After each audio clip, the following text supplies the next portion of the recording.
Boa noite, irmãos. Vamos, então, ler o capítulo 4 da Epístola aos Romanos, que diz assim: Que diremos, pois, ter alcançado Abraão, nosso pai, segundo a carne?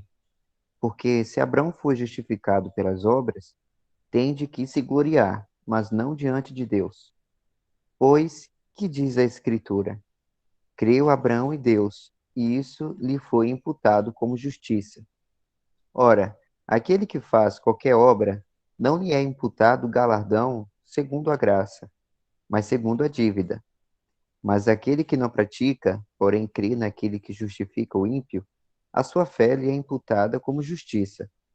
Assim também Davi declara bem-aventurado o homem a quem Deus imputa a justiça sem as obras, dizendo: Bem-aventurados aqueles cujas maldades são perdoadas e cujos pecados são cobertos. Bem-aventurado o homem a quem o Senhor não imputa o pecado. Vem, pois, esta bem-aventurança sobre a circuncisão somente, ou também sobre a incircuncisão? Porque dizemos que a fé foi imputada como justiça a Abraão. Como lhe foi, pois, imputada? Estando na circuncisão ou na incircuncisão? Não na circuncisão, mas na incircuncisão. E recebeu o sinal da circuncisão, selo da justiça da fé, quando estava na incircuncisão, para que fosse pai de todos os que creem, estando eles também na incircuncisão, a fim de que também a justiça lhe seja imputada. E fosse pai da circuncisão, daqueles que não somente são da circuncisão, mas que também andam nas pisadas daquela fé de Abraão, nosso pai, que tivera na incircuncisão. Porque a promessa de que havia de ser herdeiro do mundo não foi feita pela lei a Abraão ou a sua posteridade, mas pela justiça da fé. Pois, se os que são da lei são herdeiros, logo a fé é vã e a promessa é aniquilada. Porque a lei opera a ira. Porque onde não há lei, também não há transgressão. Portanto, é pela fé, para que seja segundo a graça, a fim de que a promessa seja firme a toda a posteridade, não somente a que é da lei, mas também a que é da fé de Abraão, o qual é pai de todos nós. Como está escrito: por pai de muitas nações te constituí, perante aquele no qual creu, a saber, Deus, o qual vivifica os mortos e chama as coisas que não são, como se já fossem, o qual, em esperança, creu contra a esperança que seria feito pai de muitas nações, conforme o que lhe fora dito: assim será tua descendência. E não enfraqueceu na fé, nem atentou para o seu próprio corpo já amortecido, pois era já de quase 100 anos, nem tampouco para o amortecimento do ventre de Sara. E não duvidou da promessa de Deus por incredulidade, mas foi fortificado na fé, dando glória a Deus.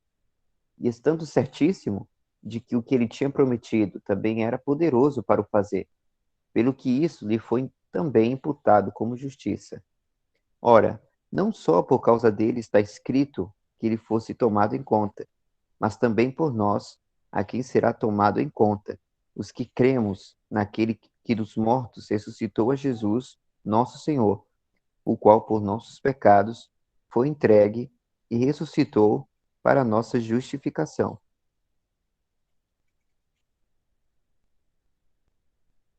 Então, esse é o capítulo, irmãos. Vamos agora, então, aqui para o texto do Bruce. Dal, você pode estar lendo esse? Certo, leio aqui. Se por acaso der uma falhada aqui na voz, é que eu estou com alguns pigarros aqui também, viu? Aí o irmão pode ajudar aí. Mas vamos lá. A Justiça de Fé, capítulo 4. No capítulo 4, Paulo amplia a conexão da fé com a justificação. Ao fazê-lo, introduz uma nova frase, a justiça de fé. Isso é diferente da justiça de Deus, que ele usou várias vezes no capítulo 3.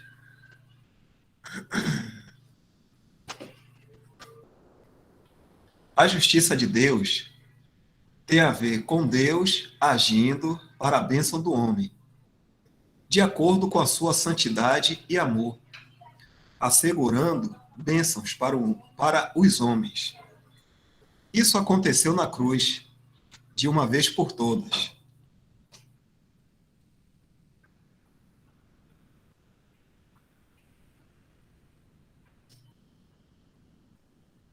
A justiça de fé tem a ver com Deus, considerando como homens justos os que têm fé no que a justiça de Deus assegurou. Isto é algo que está acontecendo hoje em dia, quando as pessoas vêm a Cristo e são salvas. De fato, Deus tem considerado homens justos desde o princípio dos tempos, onde e quando os homens tiveram fé, como Abraão, por exemplo. A justiça de fé, não por obras. Capítulo 4, aí fala do versículo 1 até o 8. O objeto imediato de Paulo, no capítulo 4, é mostrar que o Evangelho, que promete bênçãos sobre o princípio de fé sem obras.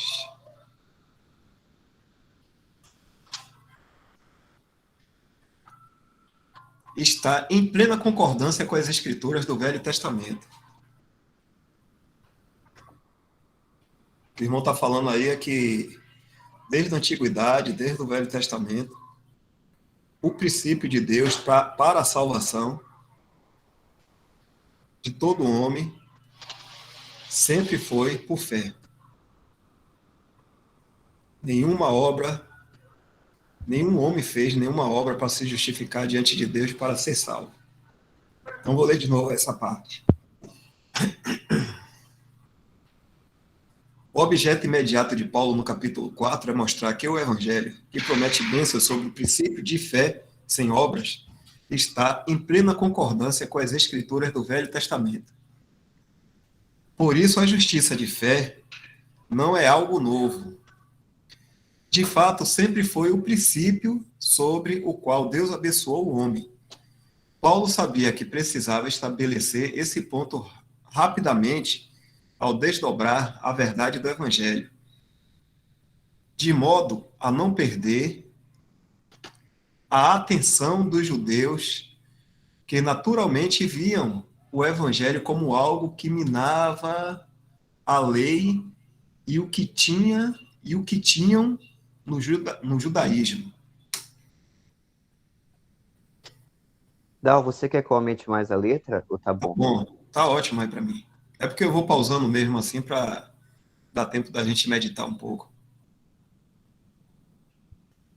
Mas se a leitura não tiver muito boa para os irmãos, aí eu acelero. Não é isso não. Eu só perguntei por curiosidade mesmo, porque tem essa opção. Certo, beleza, tá ótimo, tá bom.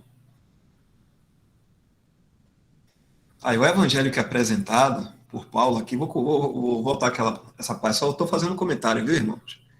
Esse finalzinho aqui.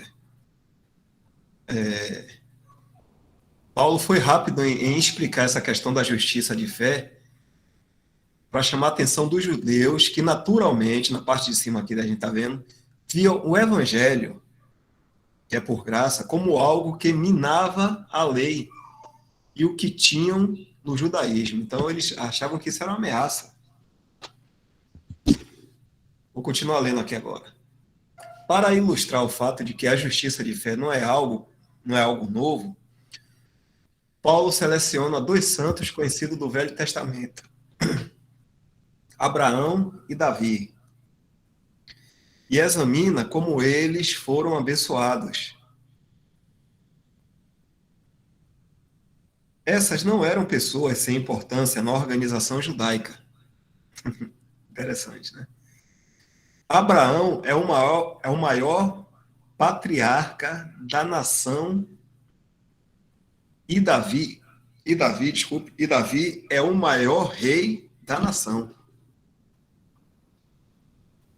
Nesses versículos, Paulo mostra que ambos foram considerados justos por crerem na palavra de Deus, à parte das obras.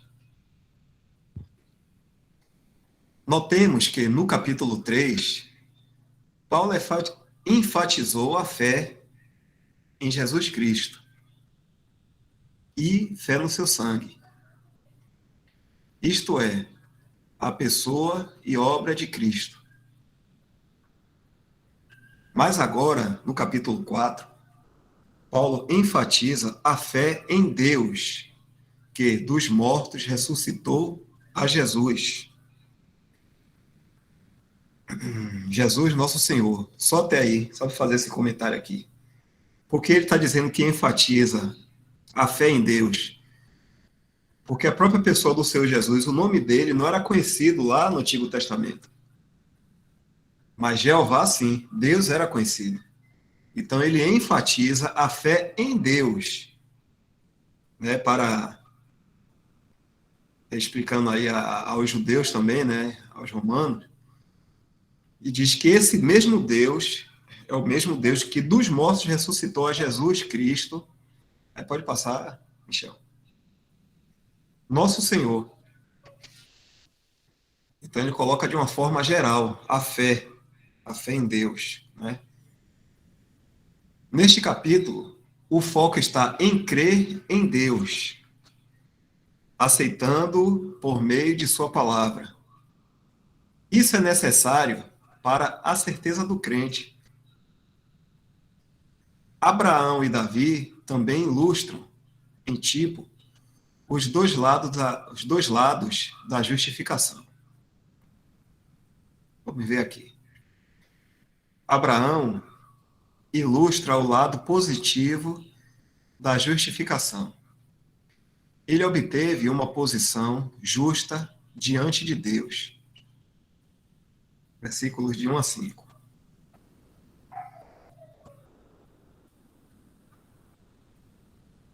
Davi ilustra o lado negativo da justificação. Ele foi inocentado de toda acusação de pecado contra ele. Os irmãos devem conhecer um pouco da história de Davi, né? E Davi cometeu ali os pecados assim pesados, né? Cometeu adultério, homicídio, né? Vamos dizer assim. Então, a questão da justificação aí em Davi, essa pessoa Davi, ilustra o lado negativo da justificação. Mesmo ele sendo o maior rei, né, da nação, ele cometeu erros ali absurdos, algo muito negativo para ele, mas mesmo assim ele foi justificado. Ele foi inocentado de toda a acusação de pecado contra ele. Não sei se algum irmão quer falar também mais um pouco aí.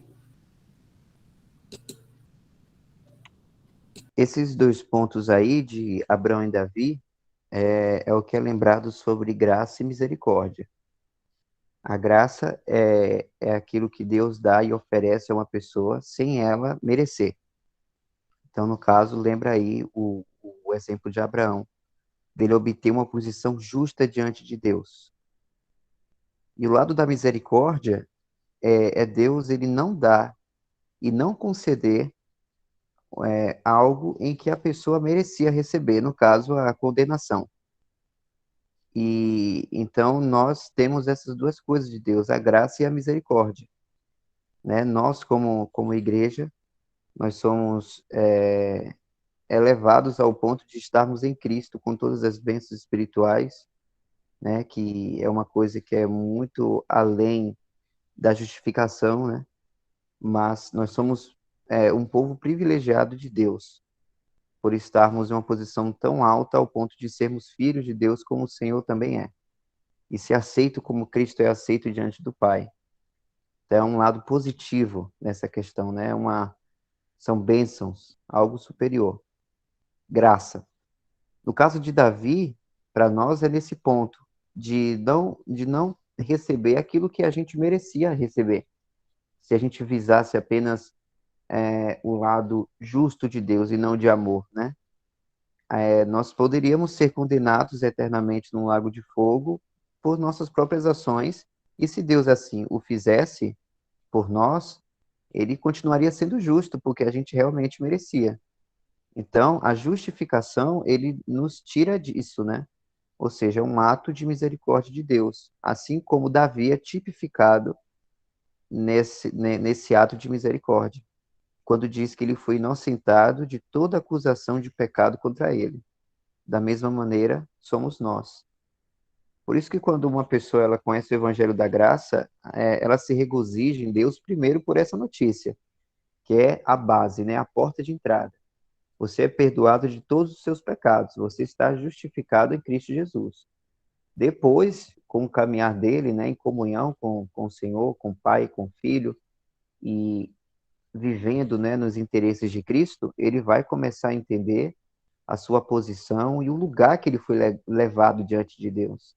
Porque não é somente o ato de misericórdia, mas também tem um lado do ato da graça. Então, quando é falado aqui o lado negativo da justificação,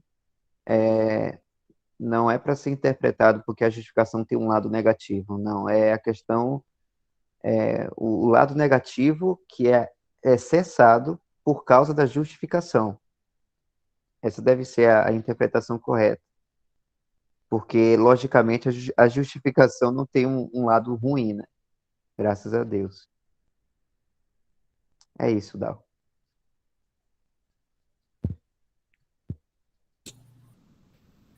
Aí continua mais. Não sei se algum irmão gostaria de comentar mais.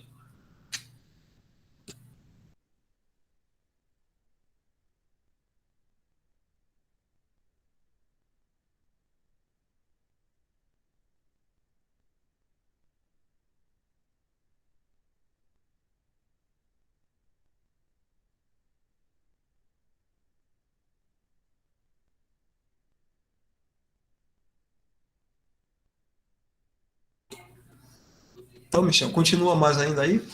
Eu não sei até onde vai o fim do texto. Essa questão aqui a justiça de Deus e a justiça de fé é realmente uma coisa, é um ponto importante que nós devemos estar firmados, porque no capítulo 3 nós vimos isso, né, nas reuniões anteriores, que fala que a justiça de Deus ela foi manifestada, foi algo novo que aconteceu, né, na obra de Cristo na cruz, foi aí que a justiça ela foi manifestada para o mundo todo ver, né, a justiça de Deus. Que é no caso, como o texto diz aqui, né, Deus agindo para a bênção do homem. É uma ação, é a ação de Deus sobre os homens. E essa justiça de Deus, ela é demonstrada na pessoa de Cristo e na sua obra, né? Por isso que nós descansamos na justiça de Deus. E é algo que só Ele tem posse dessa justiça, por meio da pessoa de Cristo. Mas quando se fala da justiça de fé, não é a mesma coisa. É como se fosse é como se fosse um recurso ou um comprovante do homem, do ser humano, para que Deus considere essa pessoa justa diante dele. É como se fosse um meio, né, um recurso. E aí o apóstolo Paulo ele vai falar dessa justiça de fé no capítulo 4, como a gente viu aqui no texto do Bruce, para explicar porque poderia haver judeus, né, que iria achar que isso estava indo totalmente contra os ensinamentos de Deus no Antigo Testamento. Só que uma coisa, irmãos, é que Deus, ele sempre salvou as pessoas pela justiça de fé. Esse segundo ponto aí. Porque ninguém, mesmo quando Adão e Eva pecaram, e a partir deles, ninguém foi salvo por obras. Porque quando o pecado entrou no mundo, o ser humano não conseguia fazer o bem. Então, se fosse por questão de mérito, estaria todos condenados. Mas Deus, né, mas muitas pessoas, muitos santos, creram em Deus de graça, né, no sentido de conhecer a Deus internamente, conhecer a sua pessoa e tiveram esse relacionamento e foram salvos por causa da fé somente. Então, Abraão, Davi, Gideão e todos esses personagens marcantes do Antigo Testamento, nenhum deles foram salvos pelas suas histórias, por mais que emocionantes, né, e demonstração de obras que eles faziam, mas não foi isso, não foram as obras que o levaram para diante de Deus, depois que eles morreram. Foi a fé que eles tiveram. Mas e o que que acontece? Como a justiça de Deus, que é esse primeiro ponto aí, irmãos, não foi manifestado, essas pessoas que já eram salvas por fé, eles não tinham esse conhecimento que estavam justificados diante de Deus. Eles achavam que poderiam ser condenados e eles viviam apenas visando a misericórdia de Deus sobre eles, né? Imaginando que no julgamento ou na ressurreição de todos os santos, né, como eles sabiam, eles iriam ser julgados por Deus. E aí, como de certa maneira eles conheciam também um Deus de amor, eles esperavam que Deus tivesse misericórdia deles lá na hora e não condenasse. Só que era um relacionamento com Deus de em um relacionamento não com total liberdade. Eles tinham uma certa apreensão, vamos dizer assim, porque a mente de Deus ela não foi totalmente revelada, senão quando chegou a pessoa de Cristo aqui na Terra. Foi que Cristo começou a revelar a personalidade de Deus no sentido de ser, de dar a sua vida, né, de salvar as pessoas unicamente pela graça. Mas antes isso não era assim. Então, hoje, irmãos, nós desfrutamos dessas duas coisas: a justiça de fé, que é a base que todos os santos do Antigo Testamento também tiveram esse recurso para serem salvos. Só que temos uma coisa além disso, que é a justiça de Deus, porque sabemos que nós somos já justificados, mesmo vivendo aqui na terra e mesmo ainda não estando no céu. Nós temos uma mente purificada diante de Deus e tranquila diante de Deus, porque sabemos que estamos em Cristo e perdoados de todos os pecados e todos mesmo. Então, por isso que nós hoje podemos falar que nós estamos mortos para o pecado, porque se nós estamos em Cristo e Cristo morreu para o pecado, né, e está hoje ressuscitado para viver para Deus, o Pai, da mesma maneira estamos mortos e vivos para Deus. E isso envolve a justiça de Deus. Então, era uma coisa que Abraão, Davi, eles não tinham esse relacionamento com total liberdade. Inclusive, a partir de Moisés chegou a lei e piorou mais ainda. Porque no tempo de Abraão, Abraão não tinha uma lei, aquela lei mosaica para escancarar na cara da pessoa quão pecadora ela é. É diferente de Davi, né? Davi, ele tinha lá o conhecimento da lei a partir de Moisés, e Davi percebia o quanto que estava indo no caminho totalmente contrário do que Deus estava querendo que as pessoas tivessem. E por isso que ele só pedia por misericórdia. Então era um relacionamento de, oh Deus, tem misericórdia de mim, me salva, não me condene, tomare que no julgamento você me perdoe. Só que a gente, irmãos, não temos esse sentimento com Deus. Nós temos a certeza que nós somos amados e perdoados, lavados, santificados em Cristo Jesus.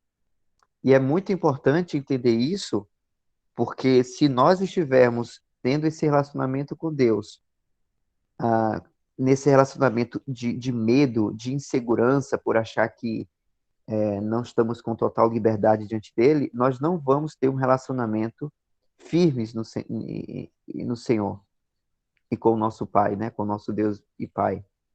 Nós vamos estar numa posição de servos, né? Vivendo como servos e não como filhos. Então, nós precisamos ter esse entendimento dessa posição que temos em Cristo através da justiça de Deus, certo? E o recurso que temos é a justiça de fé, porque nós temos essa fé para entender isso.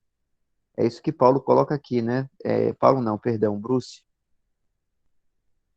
que no capítulo 4, quando fala de Abraão, Abraão creu em Deus que dos mortos... Ah, não, perdão, não é essa parte não.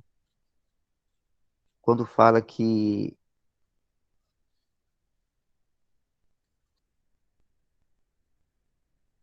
É no capítulo, não, eu vou lá no capítulo 4 na palavra, porque lá fala, né, como Abraão creu em Deus. Exatamente. Aqui. Como está escrito, por paz de muitas nações te constituir, perante aquele no qual creu, a saber, Deus, o qual vivifica os mortos e chama as coisas que não são como se já fossem. É porque Bruce ele coloca lá de outra maneira, né, para poder explicar melhor o texto, mas não fala que Abraão creu no Deus que vivifica o Senhor Jesus Cristo, porque Abraão não sabia da pessoa do filho, né? Só foi revelado isso quando Cristo, o Filho, veio para a Terra e a partir de Cristo, né, o Senhor, ele também ele revelou o Pai às pessoas aqui no mundo. Mas até lá Abraão não sabia que tinha um pai, que tinha um filho, ele sabia de Deus e que esse Deus vivifica os mortos e chama as coisas que não são como se já fossem. A fé de Abraão tinha como base nisso. Não apenas na existência de Deus, mas ele sabia que era um Deus que vivificava os mortos. Por que isso, irmãos? Porque Abraão ele provou a sua fé lá quando foi sacrificar Isaac, e Deus tinha dito para Abraão para ele sacrificar Isaac, né? Sendo que Deus também prometeu a Abraão uma descendência através de Isaac. Então, Abraão, pela fé, foi lá e foi obedecer, né? Quase que matou lá o seu filho, mas Deus interviu, porque Abraão creu que Deus, mesmo Abraão matando o seu filho, Deus ia ter o poder de vivificar, ressuscitar Isaac, para que Deus cumprisse a sua promessa de ter uma descendência através dele, porque Deus não é mentiroso e ele não descumpre nenhuma promessa dele. Então, essa era a base da fé de Abraão. E também diz aqui que chama as coisas que não são como se já fossem. Irmãos, quando Deus disse para Abraão ir para uma terra, que ele saísse da terra, ele teve essa fé e seguiu adiante, né? Ele já vivia como se ele já tivesse essa terra. Porque Deus disse para ele, e Abraão tinha fé, ele tinha uma fé plena naquilo que Deus disse, como se já tivesse realizado. Então, isso mostra para nós, né, que a fé de Abraão não era somente na existência de Deus, mas no que concerne na confiança que ele tinha na palavra de Deus, naquilo que Deus dizia. Só que aqui no texto do Bruce fala que a nossa base de fé é muito mais além. Que o capítulo 3, né, fala que, no versículo 22, eu vou colocar lá, para que a gente possa perceber a diferença. Mas, em detalhes aqui na palavra.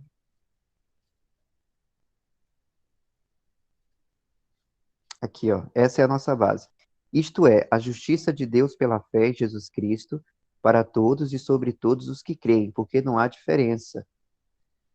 Porque todos pecaram e destituídos estão da glória de Deus, sendo justificados gratuitamente pela sua graça, pela redenção que é em Cristo Jesus. Então, irmãos, olha a base da nossa fé, está aqui, ó. É na justiça de Deus, de que nós estamos justificados diante dele, por causa da obra de Cristo, pela redenção que tem a obra de Cristo, pelo seu sangue.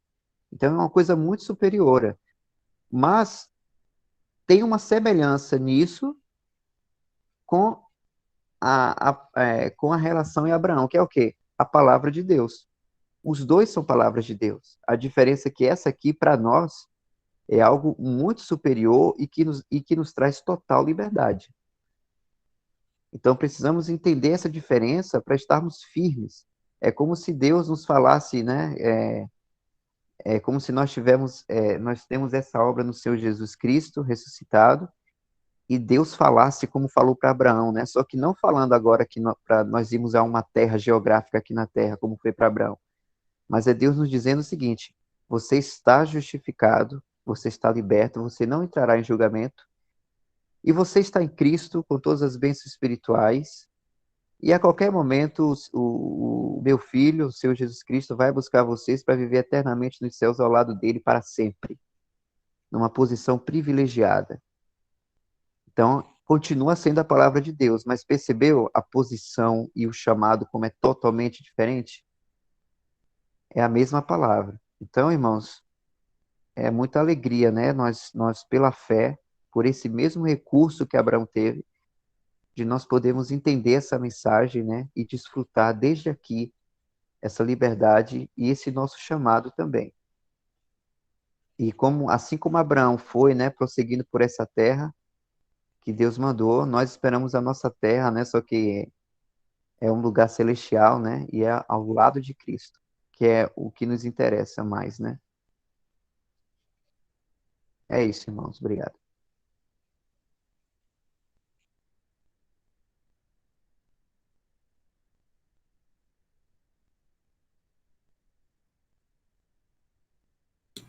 Então o texto vai até aí, né, Michel?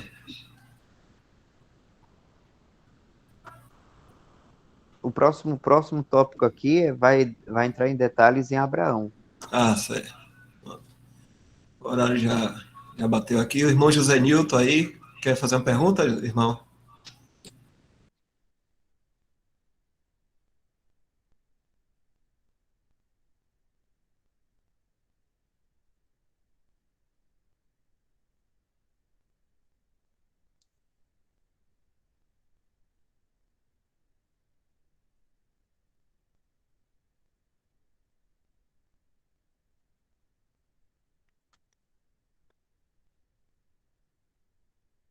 Eu não consigo ler, Dal, porque fica aparecendo uns avisos bem na frente do texto.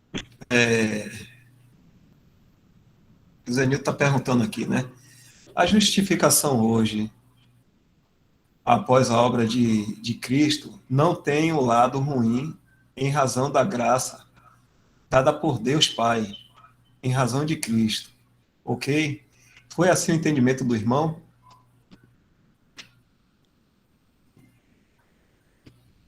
Perguntando para você, Michel.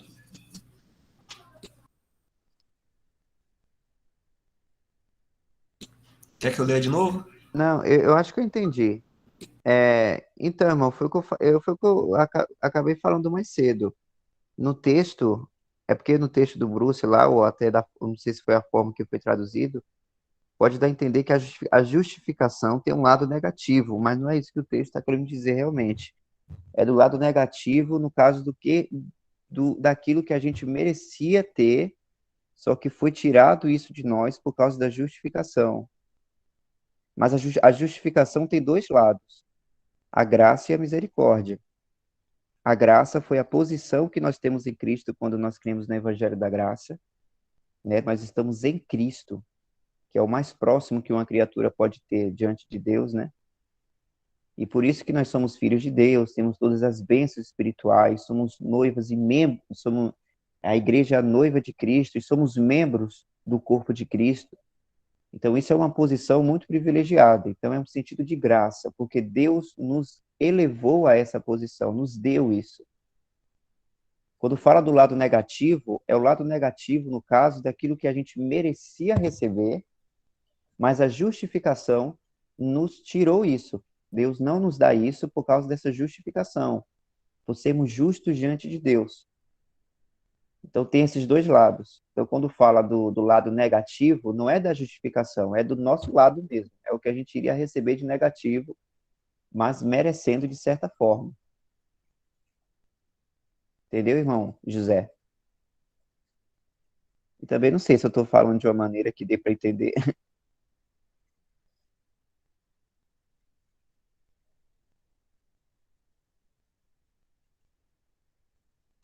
Vou ler aqui. Deus demonstra que ele é tanto justo quanto o único que pode nos declarar justos.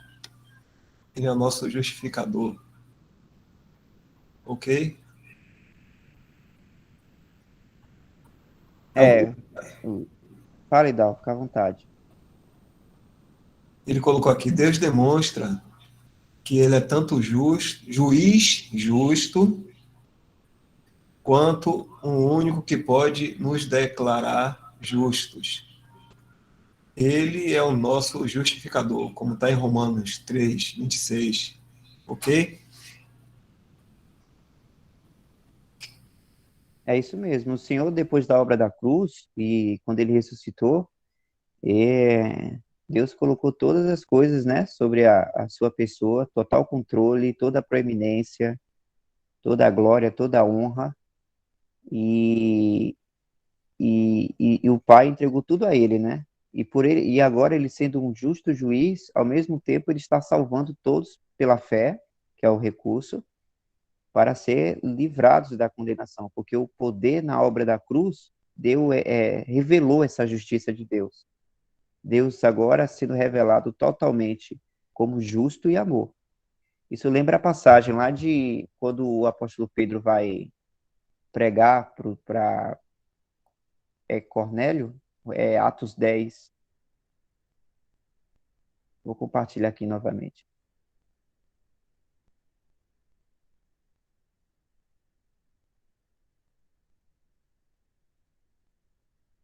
Para finalizar. No finalzinho do discurso de Pedro para Cornélio, quando ele prega o evangelho, ele fala justamente esse ponto.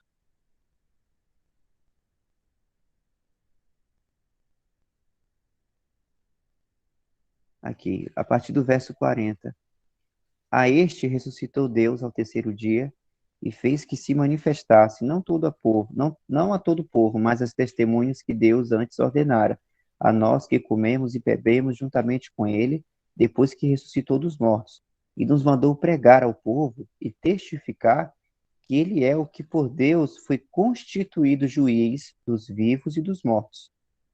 A este dão testemunho todos os profetas de que todos os que nele creem receberão o perdão dos pecados pelo seu nome. Então é isso. O Senhor ele foi constituído juiz depois que ele fez a obra de redenção, porque, irmãos, a cruz não foi somente.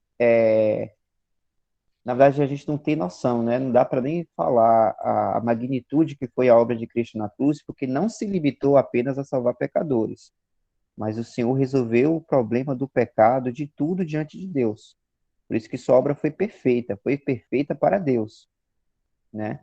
E por isso ele foi constituído juiz dos vivos e dos mortos, proeminente em todas as coisas, mas também, por causa disso, por todo esse poder, todos os que dele creem receberão perdão dos pecados pelo seu nome. Então é justamente isso, irmão José.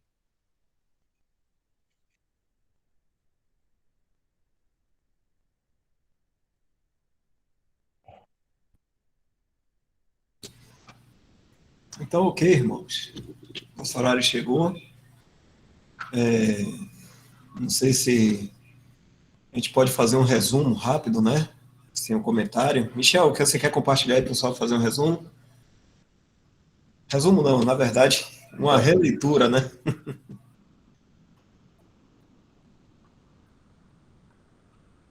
O assunto que nós pegamos aqui, só para a gente encerrar. Vamos lá. A justiça de fé, no capítulo 4. No capítulo 4, Paulo amplia a conexão da fé com a justificação. Ao fazê-lo, introduz uma nova frase: a justiça de fé. Isso é diferente da justiça de Deus, que ele usou várias vezes no capítulo 3. A justiça de Deus tem a ver com Deus agindo para a bênção dos homens. É Deus mesmo fazendo, né? De acordo com a sua santidade e amor, assegurando bênçãos para os homens.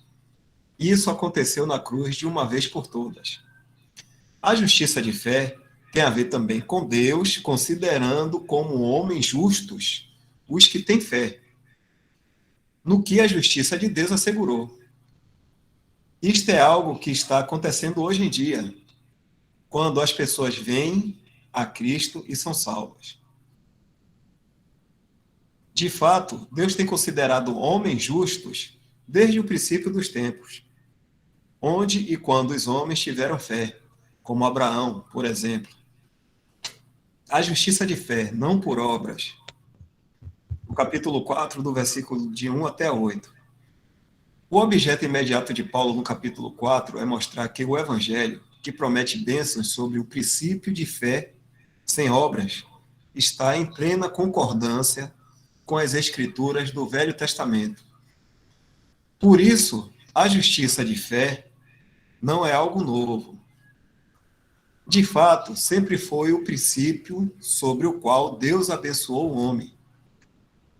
Paulo sabia que precisava estabelecer este ponto rapidamente ao desdobrar a verdade do Evangelho, de modo a não perder a atenção dos judeus, que naturalmente viam o Evangelho como algo que minava a lei e o que tinham no judaísmo.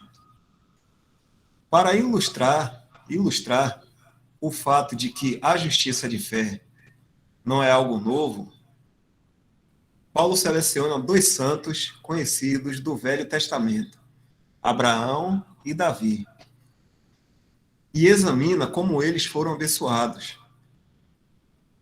Essas não eram pessoas sem importância na organização judaica. Abraão é o maior patriarca da nação e Davi é o maior rei da nação. Nesses versículos, Paulo mostra que ambos foram considerados justos por crerem na palavra de Deus, a parte das obras, independente de obras que eles fizessem. Notemos que no capítulo 3, Paulo enfatizou a fé em Jesus Cristo, no versículo 22, e fé no seu sangue, no versículo 25. Isto é, a pessoa e obra de Cristo. Mas agora, no capítulo 4, Paulo enfatiza a fé em Deus que dos mortos ressuscitou a Jesus, nosso Senhor, nos versículos 24 e 25. Neste capítulo, o foco está em crer em Deus, aceitando-o por meio de sua palavra. Aí tem os versículos aí. Isso é necessário para a certeza do crente. Abraão e Davi também ilustram em tipo, aí, tipificando, né, os dois lados da justificação. São tipos aí, por isso que Paulo apresenta Abraão e Davi. São tipos dos dois lados da justificação, que até hoje é dessa forma, viu? É dessa forma. Então, Paulo usa Abraão e Davi como figuras. Abraão ilustra o lado positivo da justificação. Ele obteve uma posição justa diante de Deus. Foi feito justo lá diante de Deus. E Davi, quando fala de Davi, é uma figura do lado negativo da justificação.